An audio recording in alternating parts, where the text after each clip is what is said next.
Welcome in to the Punt Impasse podcast. I'm your host, Drew Butler, joined alongside by my co-host, Jake Fromm.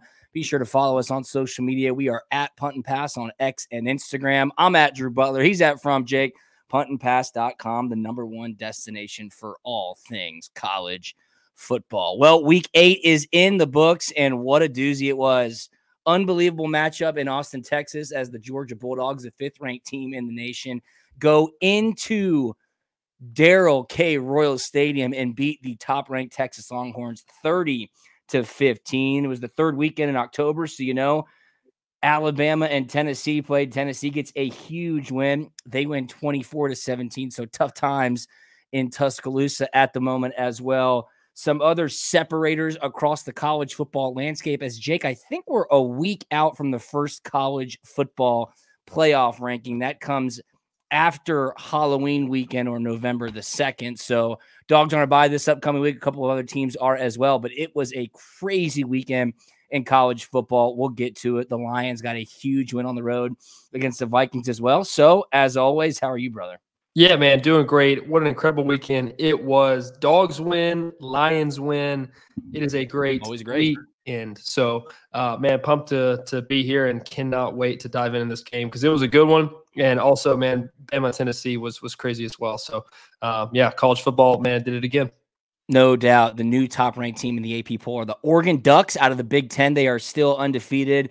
They blanked Purdue 35-0, so they seem to be rounding into form. Don't look now, but the BYU Cougars, they're undefeated as well out of the Big 12. Miami looks to be the part. Cam Ward had an unbelievable game. They go into Louisville, get a big victory to remain undefeated. Cam Ward, 319 passing yards, 4 touchdowns. So you're starting to kind of see the cream rise to the top. One team that I definitely want to shout out are the Iowa State Cyclones. Jake, they're undefeated as well out of the Big 12. Rocco Becht having an unbelievable season at quarterback. And then Army and Navy, they keep taking care of business. So fun to watch. And as I mentioned, Georgia has a bye week this upcoming week. I believe Alabama might have a bye week as well. I need to get over and check what the weekend looks like. Obviously, we touch on that when it gets to the Thursday episode of Punt and Pass. But for the majority of our listeners, Alabama is not off. They host Missouri at 3:30. For the majority of our listeners, the Georgia fans, no Dogs game this weekend. What does that mean? Get on over to Solomon Brothers Jewelers. Take care of your significant other. If you got some holiday shopping to do, this weekend is the best. Why? Because it's wedding band weekend. That's right. If you just purchased an engagement ring, or if you are getting married next spring, or maybe even possibly around the holidays or New Year's Eve, go to Solomon Brothers Jewelers right now in Atlanta. It's wedding band weekend coming up this weekend. That means when you buy her wedding band, you get his absolutely free. 3 amazing locations for you to visit. The OG in Buckhead, 17th floor Tower Place. Up in the North Metro, Alpharetta, just past the Avalon. And a brand new location down south of the city in Sharpsburg. When you walk in to Solomon Brothers Jewelers, you're going to be like, wow, this is the nicest jewelry store I've ever been in. All the employees are so friendly. Oh, there's a great fully stocked open bar for me, and I can turn a TV on and watch a little ball while I'm shopping around on a Saturday. When you mention Punt and Pass, you can get up to 20% off your jewelry purchase. How about that? All those amenities, an unparalleled diamond and jewelry selection. They've got timepieces for the men as well. Get yourself a cocktail. Mention Punt and Pass, 20% off your jewelry purchase when you go in store. Check them out at Solomon Brothers on social media, SolomonBrothers.com. Mention Punt and Pass in store. You can get up to 20% off your jewelry purchase. All right, Jake, let's dive right in to the big game, Saturday night game, Georgia at Texas. College game day was there. The atmosphere seemed to be pretty insane. I knew a fair amount of people that went out to Austin. They said it was really, really fun. Obviously, the F1 race was in town on Sunday as well. So no better time than just to make a long weekend out of it than what ended up taking place in Austin. However, the game started, and I think it went maybe a way that some hardcore Georgia fans thought it would. Maybe others didn't think the Dogs had that type of performance in them. But as you and I talked about on Thursday, Jake, there are games where, you know, the whole world's against you. I had mentioned multiple times on the Thursday podcast, Georgia was 1-5 against the spread. Texas was 5-1 against the spread heading into this weekend. Things just are never as easy as it seems. Everybody doubted the Dogs. College game day, 100% of them picked Texas. And, buddy, they came to play 30-15. It was 23-0. At halftime, and Carson Beck had thrown 2 picks early. Yeah, no, man. Like, I kind of want to talk about the overall, just the game, right? In general, crazy atmosphere. One of my best buddies who was there at the game said there was fights breaking out all over the place. Yeah. Obviously, you know, we'll get into the PI call and all the beer cans on the field. We'll get into depth on that. But, like, crazy atmosphere, crazy game. You know what? And it was a gritty and honestly kind of ugly game to watch. It wasn't a very clean game. There was a lot of turnovers, a lot of sacks, a lot of penalties. But it was a gritty game. And this is what happens when you back the Dogs into a corner. Yeah, they come out fighting. So, man, and the game didn't start the way they wanted to. Had turnovers. Carson was kind of rough to start. But then, I mean, there was drop balls too. So he never really kind of got in a rhythm. And, man, just to start it off here, Georgia still has not played their best game yet. Defense played phenomenal. They played so great. The sacks, the turnovers, defensive line just dominating the line of scrimmage. And you still beat the #1 team in the country on the road by multiple scores. Man, incredible feat. Congrats. Hats off to Kirby and the team, man. And they did an incredible job. Yeah, Jalen Walker is continuing to make a name for himself across the nation. Georgia football, their social media team put out a really cool montage of just all the celebrities and fans and college football insiders tweeting out about just how dominant he has been. Again, stepped up in a big way when Mykel Williams was injured most of the first half of the season. Now Mykel's back. Jalen Walker gets in there, and he has an absolutely incredible game as well. There was a statistic that came out, and obviously what you're alluding to, Jake, when you say the defense played lights out, is they were all over Quinn Ewers in that game to the point where Steve Sarkisian benched Quinn Ewers to give him a break just to say, hey, man, catch your breath on the sideline, like maybe get a look from the sideline as to what they're throwing at you. Arch Manning, that's got to be really tough. I'd love your thoughts on that as a quarterback, Jake. Hey, get in there and go help us out. But no player in the last 20 years, I think it had 3 sacks and 7 tackles against the #1 ranked team. Jalen Walker did it in the first half. He had 3 sacks and 7 tackles in the first half of that game against the #1 ranked team. And again, Carson Beck, 3 interceptions on the game. Georgia putting up a fight early, and they blank Texas in the first half. They held Texas to just 29 rushing yards. Absolutely incredible. Totally dominant. You saw the bewildered looks of Steve Sarkisian, of Quinn Ewers, of Arch Manning. They didn't know what hit them. And I want to ask you this, Spencer. I don't think you have this clip. If you do, pull it up, but I didn't mention it to you. The kind of stunt to the double like the looks that they were showing on the defensive line to confuse Texas's offense. They had no idea what was coming. And most importantly, Jake, they were getting home and they were actually sacking the quarterbacks and making huge plays in the game. Yeah, what you're talking about, that stem to the front, double mug, beautifully choreographed, and into a 6-man pressure versus a 5-man protection. Great. They went to a zero look there in the fringe area of the red zone, and then got Quinn Ewers to get rid of the ball before he was ready, before the receiver was kind of in depth of his route. Just great call, and then great execution by the guys to get that done. You mentioned it. I thought Sark was trying to pull an old play out of Nick Saban's playbook of going to the backup quarterback against the Kirby Smart coached football team. Historically, has had a lot of success. You know, in 2017, going from Jalen Hurts to Tua, and then the national championship, and then 2018 in the SEC championship, going from Tua back to Jalen. So that almost worked, not quite. I found it odd though, hearing Sark's comments after of kind of why he did it. He thought Quinn needed some time to kind of settle down. Yeah, I mean, this is a guy who's been a starter for multiple years. We're talking about this guy being a first-round draft pick. I don't know. I didn't quite like it. I thought it was early too. It was kind of early this is in the second quarter when this happened. So I don't know. I thought he kind of panicked early. And then when your head coach is panicking early, it's just a tough look for the rest of the team to kind of rally around something. So I don't know. I mean, Arch could have gone in and played great and saved the day, but it just didn't turn out that way. And so now you kind of get to examine it from a different point of view.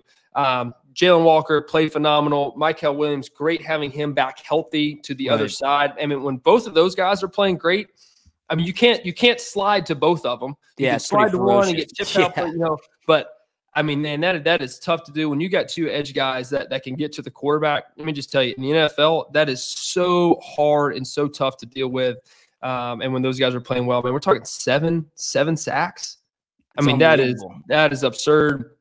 It lets the defensive backs to really kind of play with their eyes a little bit more and get a little bit more jumpy on routes because they know that ball has to come out. I want to touch on offensively what was great to see. Carson Beck under center running the football. You got to see some different schemes offensively as well in the run game, getting some gap schemes, getting some pulling offensive line, getting the backers to figure out, hey, where is this ball going? Where is it hitting? A little bit of eye candy. I loved it. And I also, too, both teams, Texas and Georgia, ran the trick play that the Detroit Lions, ran against Dallas the week before. Texas ran it in the first half, had the running back. He dropped it down the alley, and then Georgia hit the intent. The intent of the play was to hit the tight end on the rail, and they did and had it for a big gain. So, it was just kind of funny to see watching the game.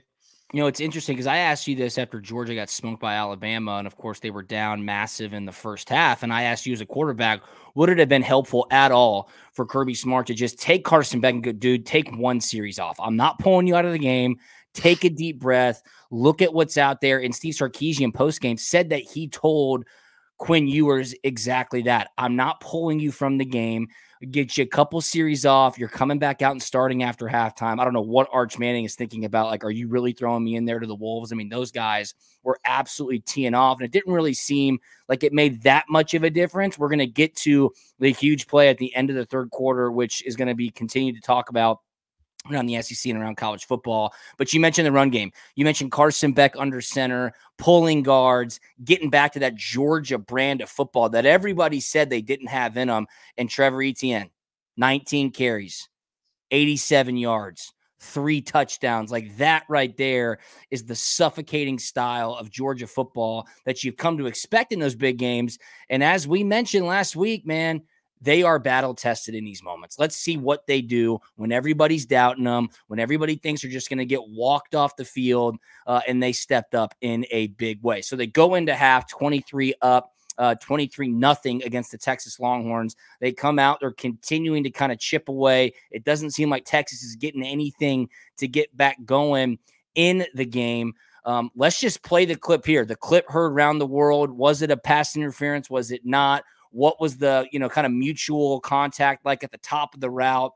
And then, of course, the aftermath and the fallout as of changing or overturning a pass interference penalty that was called. The ball was set.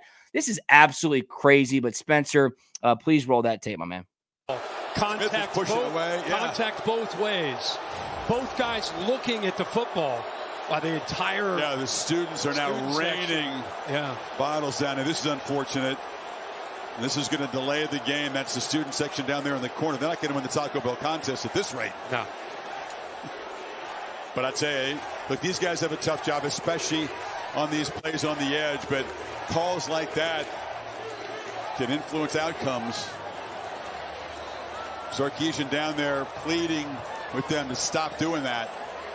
There are hundreds of water bottles in that end zone. You're going to have things like this happen once in a great while. Leave it alone, move on with the game.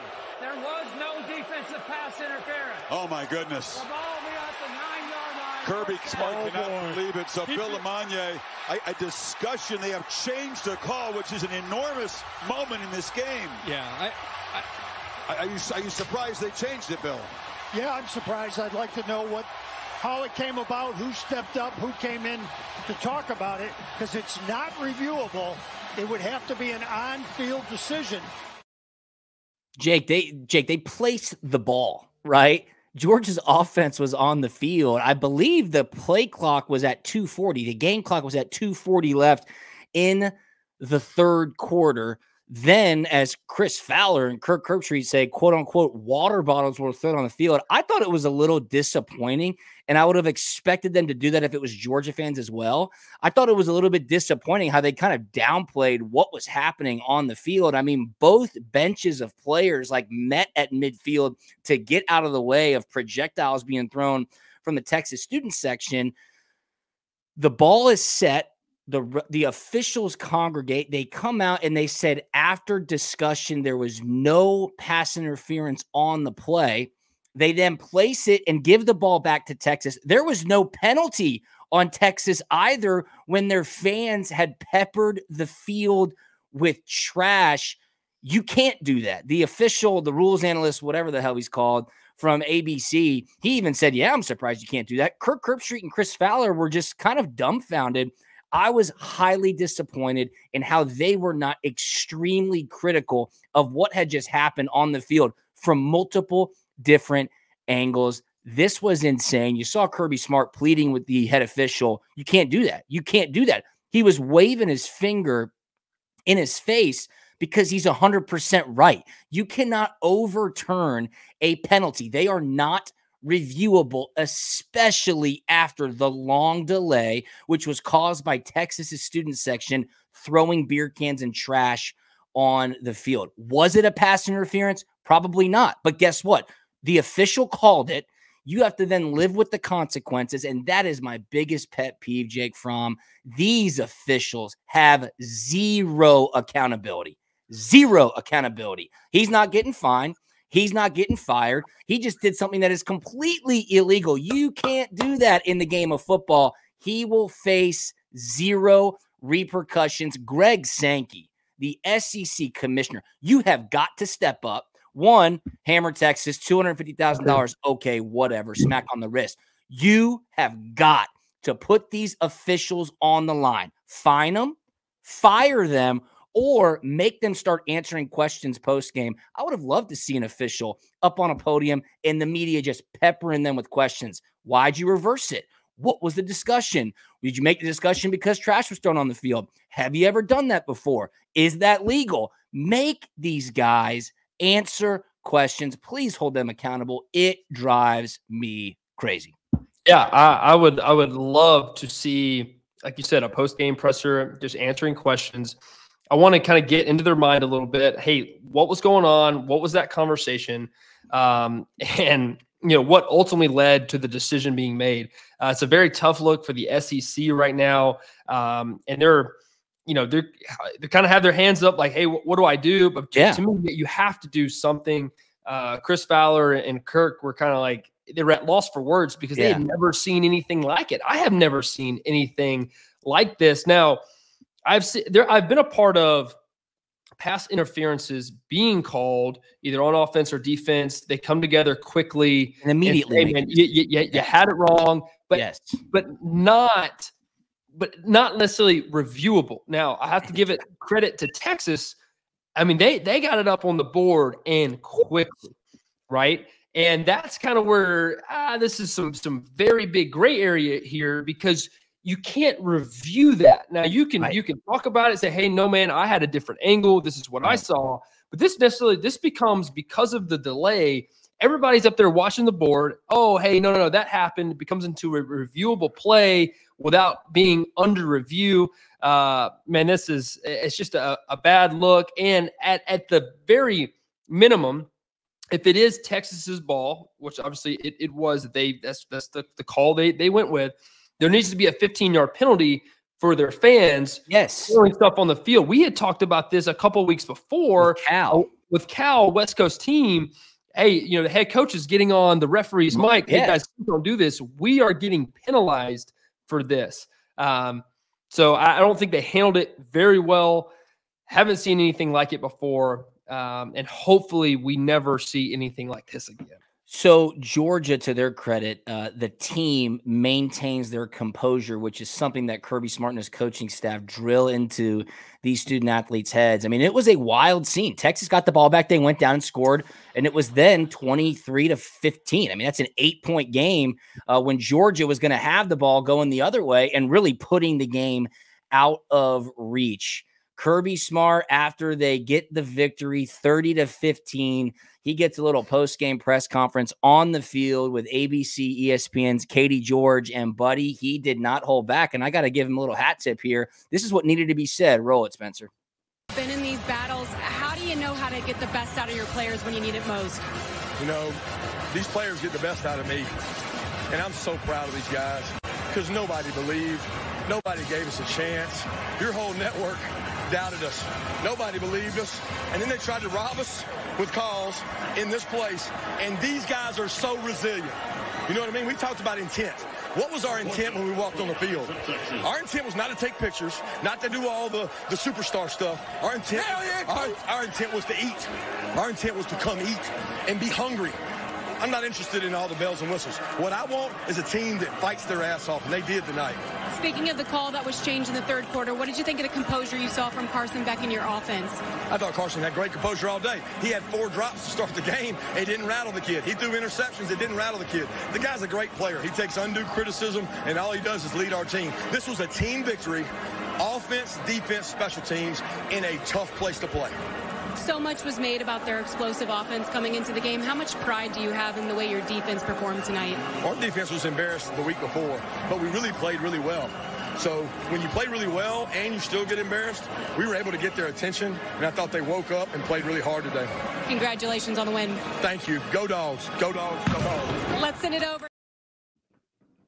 Intense, to say the least, saying your entire network doubted us. I mean, Katie George laughed. She's like, well, I didn't doubt you, but yes, I understand. And, you know, he was a little bit more measured in what he said, because he said right there, they tried to rob us with the calls. And you could easily make that argument. Post game, he said, you know, I understand that supposedly they had the numbers mixed up, 7 and 11. So I'm not going to make any more statements to respect the wishes of the SEC office. And then I want to give a huge shout out to the athletics director at University of Georgia, Josh Brooks. He went on social media after, and he put out a statement that essentially said, well, what he was doing was, 1, sticking up for his institution, 2, sticking up for his student athletes, because, you know, say it was an overreaction or not, they were in harm's way. I mean, people were chucking tons of stuff onto the field. They all had to kind of gather into the middle of the field. And he's challenging the SEC office and Commissioner Greg Sankey to do something. If you think that Kirby Smart and athletics director Josh Brooks and university president Jerry Moorhead, who you could see on ESPN, he was on the field post-game looking for people to talk to. If you think that they're just going to let that go under the rug and just go into the bye week and say, hey, we get it, you messed up, we'll move on, you got something else coming for you. It was such an egregious lack of professionalism that could have cost Georgia the game. And Josh Brooks said in his statement, I'm so proud it did not, because if it would have, Jake, this would be one of the biggest stories in sports in the moment, because simply put, the official went rogue. He made up his own rules on the fly. Georgia had the ball after the delay, and they just flipped it and said, after discussion, we made the wrong call. So I cannot wait to see what happens. I've said it time and again on this podcast, okay? Greg Sankey, commissioner of the SEC, he gets a ton of love from the national media. The SEC's the cream of the crop. You know, if college football needs a commissioner, Greg Sankey should be the guy. I just want to say right now, and I've said it and I'll stick to it, the fracturing of college football, okay? The game we all love, the horrible TV timeouts. The games are 4.5 hours long. I mean, it is crazy when you compare the product to the NFL. It is what it is. The game has gotten so big.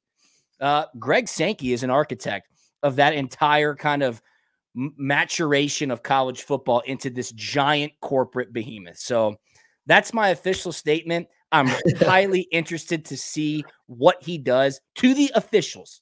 That's the most important thing. University of Texas, you know, take them to task however you want. They're starting to take away students' athletics passes for the remainder of the 2024-2025 academic season. I don't know if you saw that, Jake. That was going viral. They were identifying students based on cameras inside the stadium, and they're just texting and saying, hey, you've been caught. You're out for the rest of the academic year. So really interested to see what happens.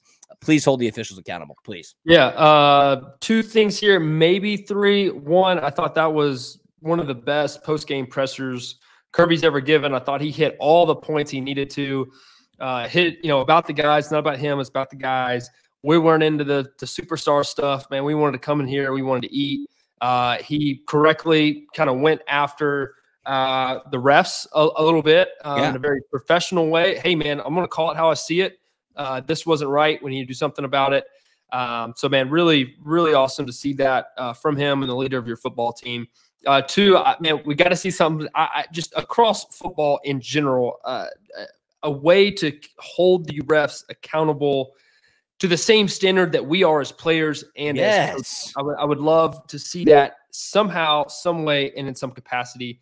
And 3, I'm glad you mentioned it, about Texas taking the ticket rights away from the students. There has to be some accountability here. And it has to come down, I think, pretty hard because it sets a dangerous precedent moving forward. If a bad call, that, something doesn't go the right way for your home team, you pitch a fit and then you get what you want. And that is bad. That is a bad deal, coach. That is not reality. That is not life. And we gotta come hard down on this.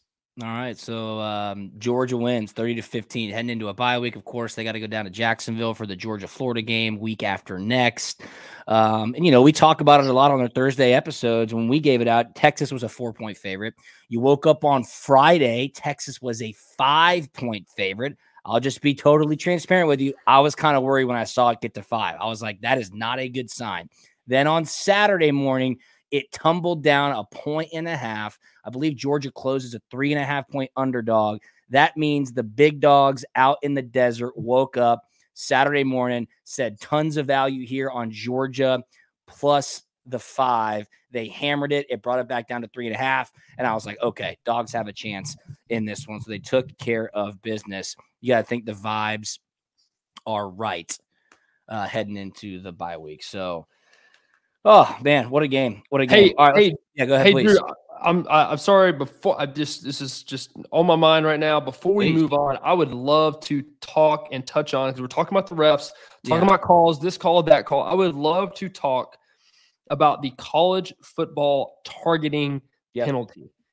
1, shout out to Dan Jackson, who is an absolute menace in the secondary. One of the few guys who plays that safety position with reckless abandonment in today's game. I hate to see a young man and a college football player be kicked out of a football game for making a football play.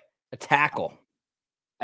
Like, anytime I watch a reviewed targeting penalty in college football, I'm like, what is he supposed to do?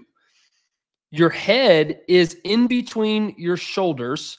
I mean, that is just a football play. You're trying to make a tackle. It doesn't go both ways to the runner as well. I don't know. I don't like it. Sure, if it's a 15-yard penalty and it's egregious, sure, that a 15-yard penalty is fine and it suffices. But to kick a young man out of a football game and in the second half of that game and then the first half of the next game, I don't like it.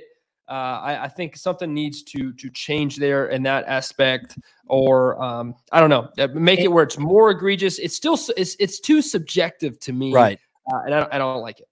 No, that's exactly what it is. And if you don't think they can make a change right now, you're sorely mistaken. They just did with the 12 men on the field rule that Dan Lanning exposed out in Oregon. They've since made the change to where you can't intentionally put 12 men on the field, let the clock run down. They use that loophole to perfection. And then Steve Shaw, who works for the NCAA now, that is a comedy sketch in and of itself. They have since kind of amended that rule to protect against it being used as a big advantage. on the targeting thing, you're totally right, because what Dan Jackson got kicked out for, he had nowhere to go. The Texas running back lowered his head and barreled into Dan Jackson. I thought it hit his shoulder first. I was shocked they called it a targeting. I heard this on the radio here in Atlanta. It might have been Dusty and Danny in the morning on College Sports. They were trying to think about how you could adjust that rule of targeting. And what I thought made sense was kind of like how the NBA has a flagrant 1 and then a flagrant 2, meaning you get a big slap on the wrist. If you do it again, you're out. And of course, you don't want to set the precedent of being able to go head hunting and just get one and say, okay, I'm not going to do it again. But I think you could have enough objectivity in seeing a replay of if there was malice. Dan Jackson did not have malice. He was not trying to intentionally hurt the guy. If anything, he got hit harder than the other guy did. I mean, the fact that he got kicked out and now he's facing a suspension, that's crazy. Aguero got kicked out of the game as well on targeting. Texas had 2 rushing yards in the first half. Georgia had 2 players ejected in the first half. Again, it goes back to the officials. They stink. They're awful. They have no accountability. And that's my bigger issue. If you don't have accountability, then what is the incentive to perform better? There is none. They are on the gravy train with biscuit wheels, cashing checks like their 5th or 4th job. They're lawyers. They're attorneys. They're insurance salesmen. Then they get to go to Austin. I'm sure they all had a great dinner at Salt Lick Barbecue on Friday night. They woke up on Saturday, got to hang out with all these celebrities on the field, and they damn near ruined a football game. So hold them accountable, please. Yeah. Pay them better, and then hold them more accountable. Yes. Do something. My goodness. It is absolutely brutal. All right, let's bounce around a little bit. Tennessee gets a huge win, 24-17 over Alabama. Things are looking rough in Tuscaloosa. They have lost to both teams out of the state of Tennessee, Vanderbilt, and, of course, the Volunteers on Rocky Top. So that was a big celebration. Nico Iamaleava kind of overcomes a slow finish. Did you see the play where Ryan Williams and the other receiver backed up and act like they were shooting basketballs? Have you seen this play, Jake? No, I have not. I don't know what the hell this was. Everybody's trying to figure out why on earth they would even do it. It was like a short yardage situation. Alabama was trying to maybe go for a quick run up the middle to convert a 3rd or a 4th down. And the 2 receivers flexed out wide, took a step and then dropped back and acted like they were shooting a basketball. I don't know. Really weird. Alabama, it's 4th and 7. They need to convert to have a chance to put the game into overtime. Tennessee player, he chirping at an Alabama player. I think he shoved him or something. Alabama player retaliates, 15-yard penalty. Now it's 4th and 22. You're talking about a team for 15 years that was built on discipline. That is simply not there right now, Jake. It's costing them football games, and Alabama fans cannot be happy. Yeah, you could definitely see the culture of Alabama football just trend slightly, and you could say in the wrong direction, possibly. They're just simply put, they're not as disciplined as they used to be without Nick Saban at the helm. To me, this game was all about the trenches, the big dogs eating, and the big dogs eating, I mean the Tennessee defensive line. Hey, man, let me just tell you, Tennessee, they're winning these games right now, not because of Heupel's offense and Nico Iamaleava. They're winning these games right now because of that front 7 of the defense. They are really, really good, and they ran the ball very well in this game. I mean, to me, it came down to Tennessee had 214 rushing yards to Alabama's 75. Woo. I mean, they just out-dominated, out-physicaled them. That's just something we are not used to seeing. And I do have a stat for you. This is the first time since 1984 that Alabama has lost to both Tennessee and Vanderbilt. Oh, my goodness. In the same season. That is absolutely unbelievable. So Alabama now hosting Mizzou. Watch out. I mean, Missouri's not bad. They're a top 10 team, right? They're like 21st. I'm sorry. They lost, of course. They got steamrolled by Texas A&M, but they come back with a great victory against Auburn last weekend. Auburn was up 17-3 at one point, I believe. Yeah, they were up 17-3. I was like, remember, I called it. They are going to beat Missouri, and they did. They couldn't hold on to it. Hand up, hand up. Preseason, one of the plays that I liked was Auburn over 7.5 wins. Coach, they're 2-5, 0-4 in the SEC. That is a loser. That is a loser right there. Spencer's got the video of these receivers at Alabama. Go ahead and roll that. This is the craziest thing I've ever seen. I have no idea.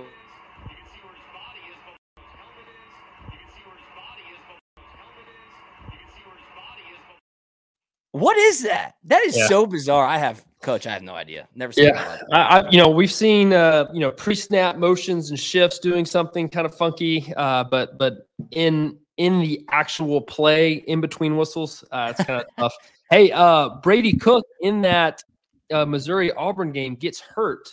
I believe possibly went to the hospital and then comes back into the game, goes from hospital to homecoming hero in Missouri, Auburn. So I need to dive in a little bit on that one, but I know he got hurt on the first drive and then he returns back in the second half and comes back and wins the game. So that's a pretty cool story to follow there.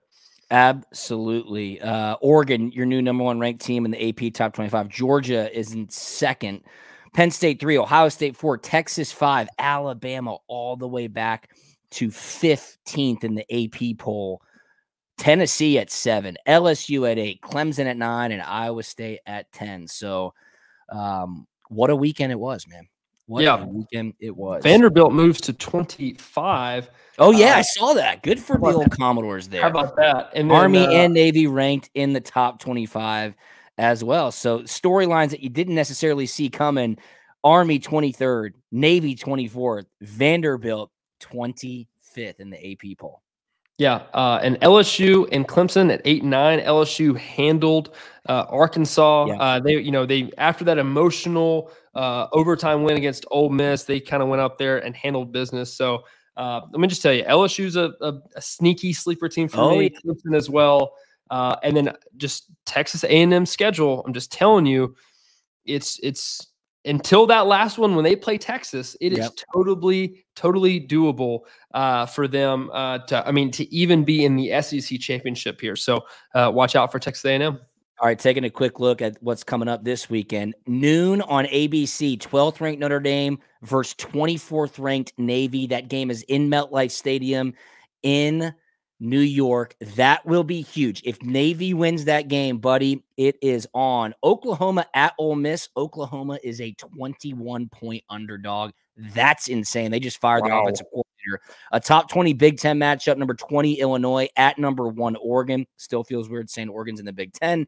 We've talked about 21 Missouri at 15 Alabama. That game's at 3:30. And then how about what's on the SEC network? 4:15, 5th ranked Texas at 25th ranked Vanderbilt. Could Vandy knock off Alabama and Texas in the same year? That would be incredible. The night game on ABC. Number 8 LSU at number 14 Texas A&M. So we got some good ball coming up this weekend, no doubt about it.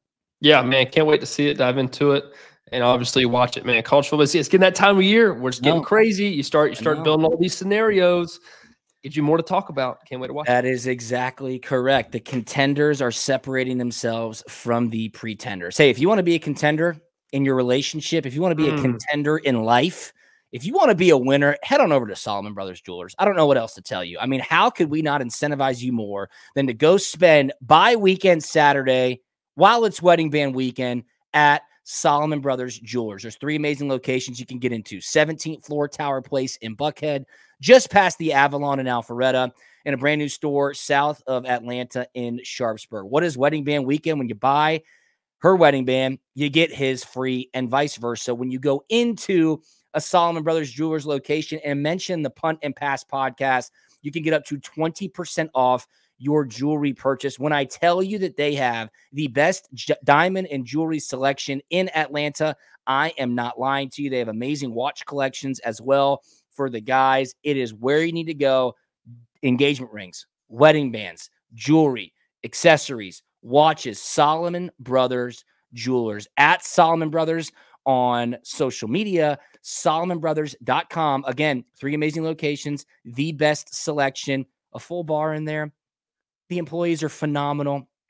We love Solomon Brothers. Check them out, SolomonBrothers.com, at Solomon Brothers on social media. Wedding band weekend coming up this weekend. Jake, anything on the way out, my man? No, man, I think we touched it all. It's going to be a good one.